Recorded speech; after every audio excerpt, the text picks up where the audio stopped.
Cyprus has managed to reach a last-minute deal with its creditors on a €10 billion bailout, ultimately crucial to preventing the country from falling into bankruptcy. The rescue package, however, comes at a steep price. Deposits over €100,000 and the country's two largest banks will be raided.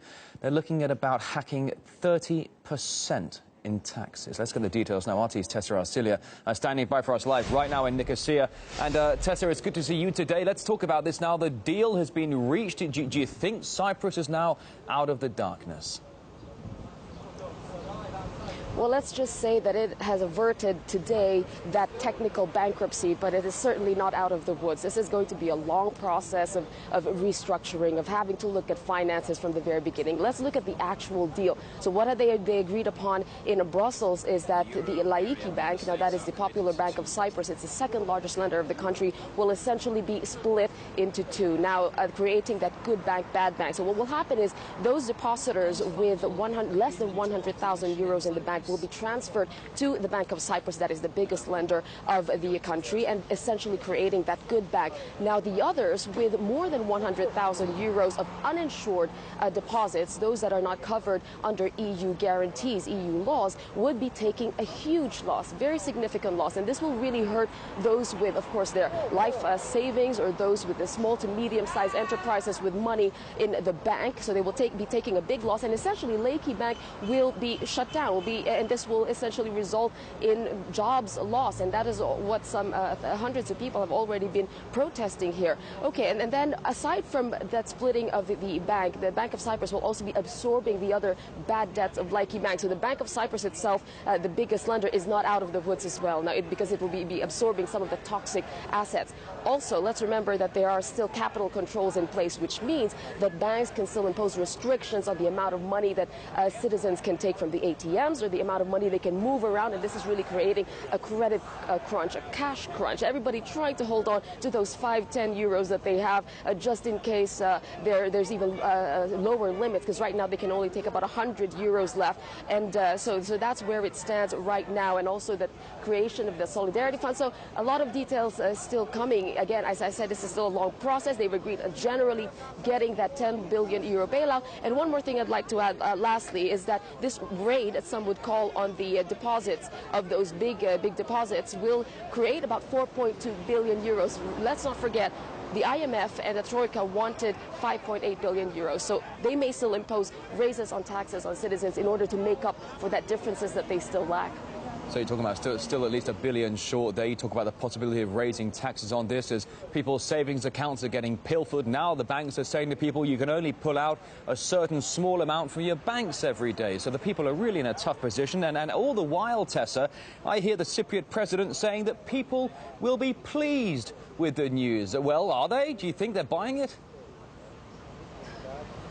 Well, first of all, they have to go through that very technical explanation that I had just given to you. And frankly, the reaction here is definitely not one of pleasure, of welcoming this deal. They're very frustrated, still very disappointed. Let's not forget that as this unfolded a week ago, the feeling of the people here is that a red line has been crossed. Remember the suggestion that they will be dipping into the savings of even those small deposit holders. This has really sent a very bad message to people. They've lost confidence, they've lost trust in whatever the government or the Troika presents to them. They're just really worried. Will I have cash? Will I have a job? Will I have savings? And these questions for them are not answered by this very technical deal that their government has agreed with the Troika. All right, RT's Tessa Arcilia there live in Nicosia. Thank you very much. All right, let's get some more perspective on this right now. I'm joined here in the studio by RT News editor Ivor Crotty. Ivor, good to have you coming in on such short notice here. Let's talk about this here. Cyprus, it only took nearly a year for them to get the bailout they were asking for, and yet, from what I understand, it was still a bit of a shortfall. That's classic, yeah, classic Eurozone mismanagement, I think. It took 9 months for them to put together a bailout package. 9 months after the Cypriots asked for a bailout package. They struck a deal at 5 o'clock in the morning, a deal that has markets up and down. The euro's been up and down on the dollar this morning. And despite all of that, the deal that they do strike comes in at $7 billion less than what the Cypriots were asking for in the first place. Well, there we go. So what happens next? Well, as Tessa said, they closed the country's second largest bank. The economy's not that big. I mean, a couple of thousand people are going to lose their jobs here. Since the first bailout package was announced, capital flight from Cyprus has in fact doubled. That's Frankfurt Allgemeine Zeitung was reporting that. And this is despite the Eurogroup putting a freeze. Let's not underestimate this. They froze the entire retail banking sector of a country for a week, having been given 2 fingers by local lawmakers. It's quite extraordinary. I mean, at the same time, Ivor, we're hearing this phrase of that of a casino capitalism being thrown about. What do you make of that? Yeah. Well, let's get back to, from a Moscow perspective very quickly. Prime Minister Dmitry Medvedev said this morning that he felt that the Europeans were stealing what has already been stolen. I think that's a reference to Cyprus's offshore status.